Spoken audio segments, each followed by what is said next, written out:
All right, the Rise of Terrorism, Part 2.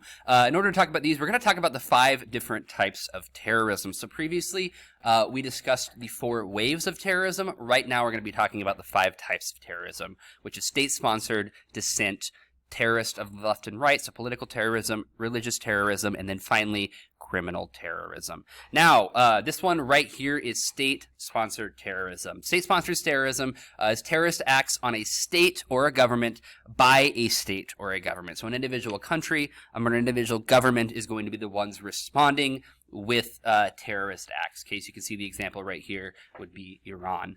It's going to vary depending upon what you believe, just like we talked previously with the definition between like a freedom fighter versus a terrorist. However, you also need to understand that there are some certain things that kind of make it a little bit more cut and dry. It is going to vary on what you said, but this is, again, individual acts of terror committed by a state or a government, usually against a state or a government. Different examples we can see right here: Iran's Islamic Revolutionary Guard Corps. They're going to train, fund, and supply Hezbollah. That's, again, probably the best example of state-sponsored terrorism you can see right here. Russia's involvement in eastern Ukraine. They're going to encourage radicals to go into Turkey and Syria, and then Turkey's support of al-Nusra and al-Arada al-Sham. Kind of screwed that one up on pronunciation, but that's okay. So 3 different examples of this state-sponsored terrorism currently going on today. Next, we have dissent terrorism. Dissent terrorism is terrorist groups which have rebelled against their government. So they do not like what their government is doing, and they are going to go against that government. They're not trying to take it domestic or international. They want to stay within their country, and they're going to fight against that individual government. This is often seen as just, depending upon your view. So the debate between terrorist and freedom fighter usually falls along the lines of dissent terrorism, okay? Are they fighting for a just cause against the government that is oppressive, or are they fighting for an unjust cause against a just government? Examples of this could be the Provisional Irish Republican Army seeking to end British rule over Northern Ireland. They did not like the situation there, where a majority of Ulster voted to stay with the United Kingdom, and the southern part, the other 3 big groups decided to become the Republic of Ireland, and they did not like that. So again, if you are a member of if you believe in Irish republicanism, you're going to be supporting this for the most part. If you don't, you're definitely going to be viewing them as a terrorist. You could believe in Irish republicanism and not support what's going on due to the violence, but just kind of understand there's a little bit more of a gray area when it comes to dissent terrorism. African National Congress, again, sought to end apartheid in South Africa. This is Nelson Mandela. So remember when I talked earlier and said Nelson Mandela was considered a terrorist. So was Mandela a terrorist?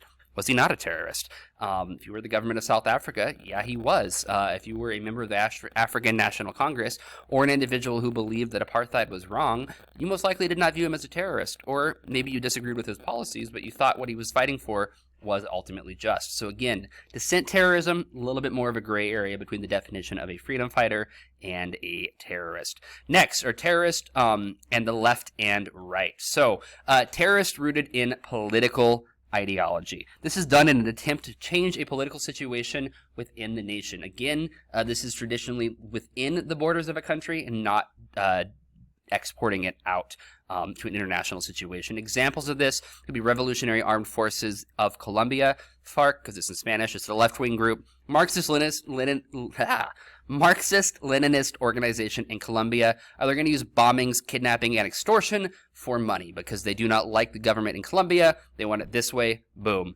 Another example would be the Charlottesville car attack. During the Charlottesville riot protest, the encounter protest between the white supremacist and anti-fascist protesters, a man drove a vehicle into a group of Unite the Right rally counter-protesters. 28 were injured and 1 was killed. He just drove his car in there and ran him over. That'd be an example of left-wing and right-wing terrorism. Bombing an abortion clinic would be another example that just comes to the top of my head right through here.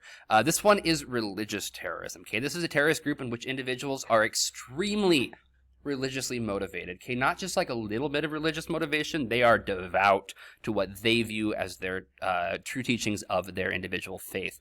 This is done to achieve religious goals or influenced by religious identity.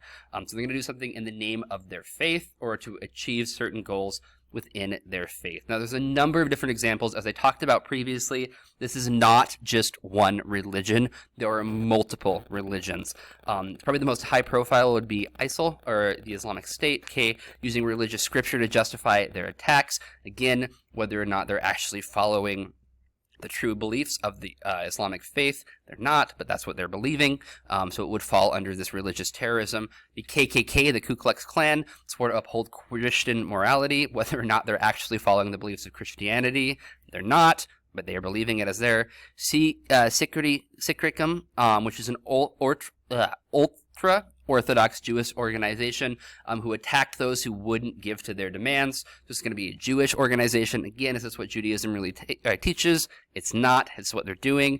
And the Buddhist Power Force, which is going to lead and encourage anti-Muslim riots in Sri Lanka. Again, is this what Buddhism is all about? A peaceful religion, known for being peaceful? Definitely not. However, this is what they view. Therefore, it's all going to fall under the realm of religious terrorism. Lastly, we're going to talk about criminal terrorism right through here. This is terrorist acts used to aid in crime and criminal profit. This is terror used to make money. So you're going to use fear in order to make money. The best examples of this are going to be the Italian mafia and the Sinaloa cartel, different drug cartels. We see the Godfather right through there, and then El Chapo Guzman right down here. Different examples. For the mafia, if you've ever seen the movie The Godfather, the man wakes up with his horse head in bed, cut off the head of the horse as a way of striking fear into him. The Sinaloa cartel is using fear and intimidation, killing individuals, causing a lot of chaos in Mexico as a way of ensuring that their criminal ring of making money through drug trafficking is going to keep going, using fear as a way of making money. That is all for now. Questions, comments, put them below. Otherwise, see you later. Good luck.